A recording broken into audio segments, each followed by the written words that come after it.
Thank you for tuning in to today's Wisdom Briefing. I am Kimberly, Alford, your Wisdom broadcaster, and this briefing is regarding the rebuilding of God's temple. It was during the second year of Darius the king, in the 6th month, on the first day of the month, that the Heavenly Father spoke to Haggai the prophet and instructed him to speak to Zerubbabel, the governor of Judah, and to Joshua the high priest, as to why it is that his house or temple lay waste, and the people were more interested in building their own houses. Let us be reminded that we are to seek first the kingdom of God, that all other things may be added unto us. Now, as for the house or temple mentioned herein, it was a physical building made with hands. Today, the Heavenly Father would have us establish or cause to continue the rebuilding of the spiritual temple, referred to as the many-membered body founded upon the apostles and the prophets, and has Yahshua, Jesus the Christ, as the chief cornerstone.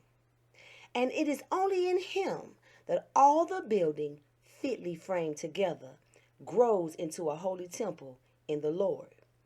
Therefore, God wanted an explanation. Apparently, the people were not aware that they were a type or a shadow, so to speak, for what was to come. For their lack of effort towards rebuilding the temple came lack. They ate, but they never got full. They clothed themselves, but were never truly warm. They earned wages only to give it over to someone else. And though they drank, they were still thirsty.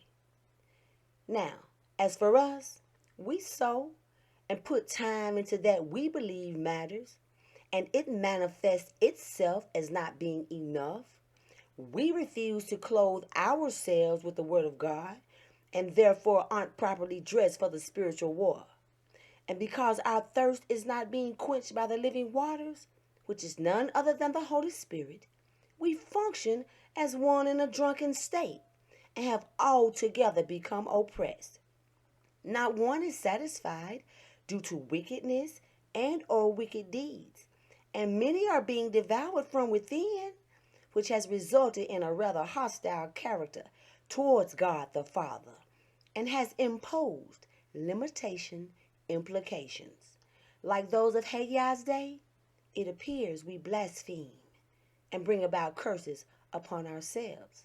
So, as God would declare to the people of that day, and to us in this last hour, go up to the mountain. And what does it mean to go up to the mountain? In this case, it means to ascend, to be lifted, or better yet, to offer up oneself for God's glory. And when gathering wood, as he reprimanded they do, suggest how we are to be firm in our efforts to build and or establish his house. This we are to do from within ourselves, by reading the Word of God, studying to show ourselves approved, that he may take pleasure in us, and or accept us favorably, that he may be glorified. Once again, that he may be glorified. No longer are we to become too busy, or run away, or cause another to stray. Remember, the kingdom of God is within, and it is there where his word must abide, if the Holy Spirit is to assist us in the daily construct towards establishing and or maintaining this spiritual house. What shall it profit a man if he gains the world and loses soul? Well, that was your wisdom briefing for today. Thank you kindly for listening, and until next time, may the light of truth permeate the dark corners of the mind and bring about convictions that lead to a renewed heart and mind. Peace and blessings to all.